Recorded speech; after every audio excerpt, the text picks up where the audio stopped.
ষড়যন্ত্র করেই করা হয়েছে।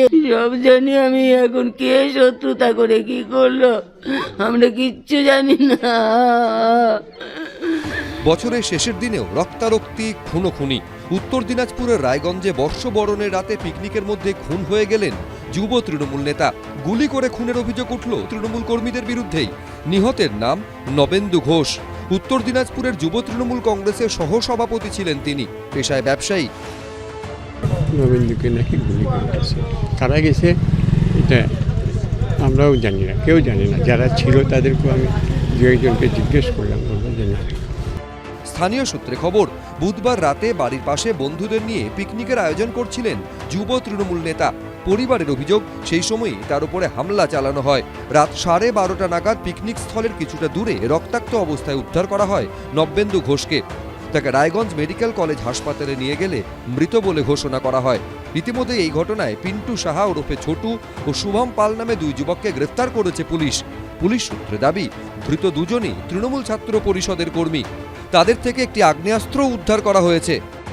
আমি বললাম, বাবা তুই এত রাত্রে যাচ্ছিস? বললো, আমি যাচ্ছি, আমার ফোন ছেড়ে আসছি ওখানটায়, ফোন নিয়ে আসবো, আর পিকনিক আছে।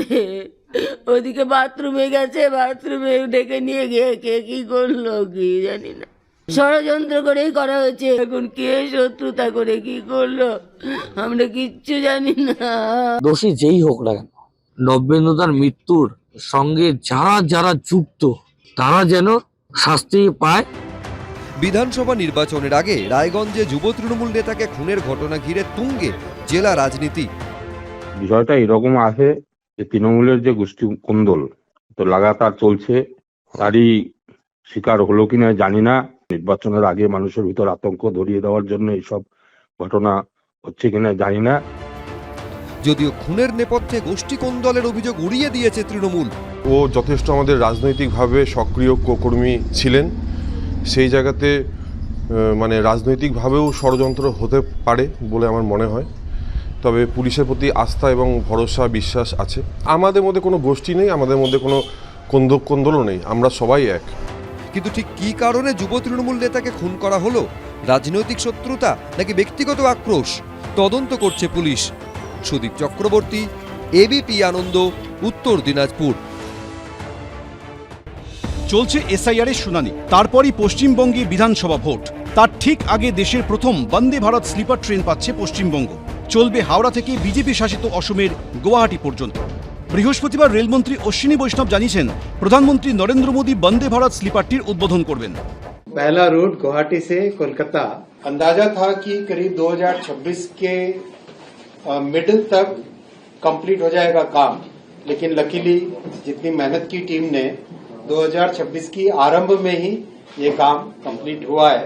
রেলমন্ত্রীর দাবি, বন্দে ভারত থার্ড এসির ভাড়া হবে 2300 টাকা, সেকেন্ড এসির ভাড়া হবে 3000 টাকা, আর ফার্স্ট এসির ভাড়া হবে 3600 টাকা।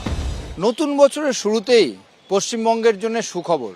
রেলমন্ত্রী ঘোষণা করলেন যে কলকাতা থেকে গুয়াহাটি বন্দে ভারত ট্রেন চালু হবে। তাদের মাধ্যমে প্রথম শুনতে পেলাম, যদি হয় এটা খুব ভালো অভিজ্ঞতা হবে সাধারণ মানুষদের। শিলিগুড়িতে বেশি আসা যাওয়া করি, এই জন্য ট্রেনটা হলে ভালোই হবে। আর আমরা মনে করি টাইমলি আমাদের মতো শিলিগুড়ি সুটেবল করা যায়, তাহলে আর ভালো হয়ে যাবে। স্লিপার ক্লাস আমরা শুনেছিলাম বৈষ্ণোদেবীতে স্টার্ট করেছিল প্রথম, তো এটা এখানে করলে আরো বেটারই হবে। আর আমাদের মানে দার্জিলিং মেলে প্রেশারটা একটু কমবে, আর আমরা মনে করি এই ট্রেনটা করলে ভালোই হবে। 26-এর বিধানসভা ভোটের আগে পশ্চিমবঙ্গকে বন্দে ভারত স্লিপার দেওয়ার মধ্যে রাজনীতি দেখছে তৃণমূল। 800 টাকার টিকিটকে আপনাকে 2500 টাকা দিয়ে কেটে যেতে হবে, এই হচ্ছে বিকশিত ভারত। আর বিজেপি খুব ভালো মতো জানে, যেদিনকে ভোটের রেজাল্ট বেরোবে সবার আগে বিজেপির নেতারাই টিকিট কাটবে। আগেরবার 2021-এ দো মাই দিদি গাই ডায়লগ দেওয়া বিজেপির নেতারা, তারা নিজেরা সকাল 10টার পর থেকে ফ্লাইটের খোঁজ করছিলেন। এবার যাতে পালাতে সুবিধা হয় তার জন্য এখান থেকে গৌহাটির জন্য ডাইরেক্ট ট্রেন করে দিয়েছে নরেন্দ্র মোদী ঘুমোতে ঘুমোতে। এমনিও পার্টিটা ঘুমিয়েই রয়েছে। আজকে তারা দেখতে পাচ্ছেন যে নরেন্দ্র মোদী সারা ভারতবর্ষের মানুষের আর্থসামাজিক উত্তরণ চান, তাদের জীবনের গতি আনতে চান, স্বাচ্ছন্দ্য চান। কিন্তু দুর্ভাগ্যের বিষয় এটাই যে পশ্চিমবঙ্গের 43টা রেলের প্রজেক্ট বন্ধ হয়ে আছে জমি জটের কারণে। তো যে রাজ্যে বর্ডারে ফেন্সিং করা যায় না রাজ্য সরকারের অসহযোগিতার কারণে, যে রাজ্যের মাত্র 20 মিটারের মতো একটা সমস্যাকে এখনো পর্যন্ত সমাধান করতে পারে না রাজ্য সরকার, যাতে মেট্রো রেল এখান থেকে সরাসরি হাওড়া পর্যন্ত চলে যাবে, এর জন্য দায়ী কে? বন্দে ভারত স্লিপারটি হাওড়া থেকে যাত্রা শুরু করে ব্যান্ডেল, কাটোয়া, আজিমগঞ্জ হয়ে পৌঁছবে নিউ ফারাক্কা, মালদা টাউন। সেখান থেকে নিউ জলপাইগুড়ি, নিউ কোচবিহার, অসমের নিউ বঙ্গাইগাঁও হয়ে পৌঁছবে গুয়াহাটির কামাখ্যায়।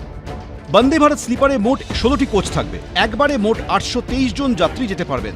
থাকছে অটোমেটিক দরজা, আরামদায়ক berth, emergency talkback system.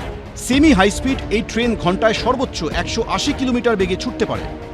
Food में जो ट्रेन गुवाहाटी से आएगी उसमें एसएमईज फूड होगा और जो ट्रेन कोलकाता से निकलेगी उसमें बंगला फूड होगा। রেলমন্ত্রী জানিয়েছেন 17 বা 18 জানুয়ারি হাওড়া গুয়াহাটি বন্দে ভারত স্লিপারের উদ্বোধন করতে পারেন প্রধানমন্ত্রী। ঝিলম করঞ্জাই, অরিত্রী ভট্টাচার্য, আশাবুল হোসেন, এবিপি আনন্দ। এবিপি আনন্দ, এগিয়ে থাকে, এগিয়ে রাখে।